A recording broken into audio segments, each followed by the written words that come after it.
Okay, so basically मुझे लगता ही रहता है ना।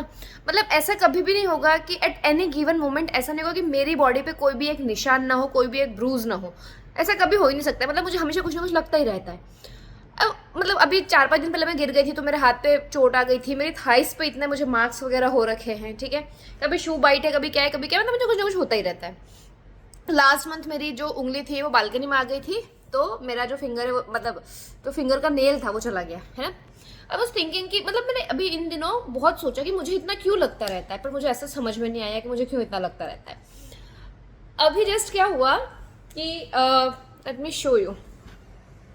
वो जो ब्लैक वाला सूटकेस है वो नीचे पड़ा हुआ था, तो मैं उस सूटकेस को ऊपर रखना चाहती थी।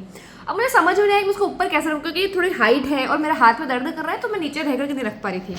मैंने ली ये वाली चेयर। मतलब कोई भी इंटेलिजेंट इंसान ऐसी हरकत नहीं करेगा, but I am super intelligent.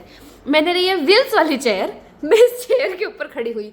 इस चेयर में कोई लॉक सिस्टम नहीं है, तो ये बहुत ही ज़्यादा आगे पीछे डोलती रहती है। मैं इस चेयर के ऊपर खड़ी रह करके, मेरे एक हाथ में ऑलरेडी लगा हुआ है, उस हाथ से है ना, अब मैंने सूटकेस पकड़ा, इस एलमीरा को पकड़ा मैंने, ठीक है। ये हल्का सा ओपन करके मैंने मेरी उंगलियां ऐसे इसके अंदर ऐसे डाल रखी थी, ऐसे है ना।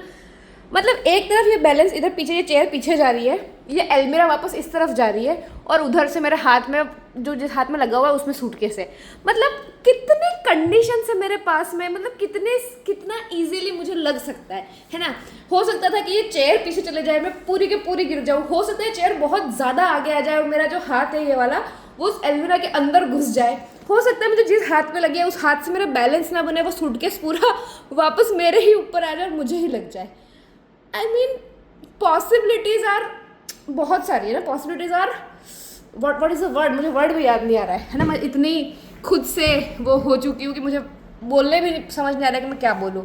तो मेरी ये सारी हरकतों को देखते हुए आई रियली नीड कि इस अपार्टमेंट को मैं बेबी प्रूफ कर दूँ, है ना, तभी मेरा कुछ हो पाएगा। अदरवाइज हर दूसरे दिन मुझे कुछ ना कुछ लगता ही रहेगा, ठीक है। या फिर मैं दूसरा ये कर सकती हूँ कि मैं थोड़ा सा कम केयरलेस हो जाऊँ। Actually to be very honest मुझे लगता नहीं कि मैं केयरलेस हूँ, बट अब जब मैं थोड़ा ऑब्जर्व कर रही हूँ तो मुझे पता पड़ रहा है कि ओ माई गॉड आई एम केयरलेस। सो या विद दैट ये सारे ऑब्जर्वेशंस यहीं पे ख़त्म होते हैं। आई होप मैं खुद को सेफ रख पाऊँ। With that ta-ta, take care.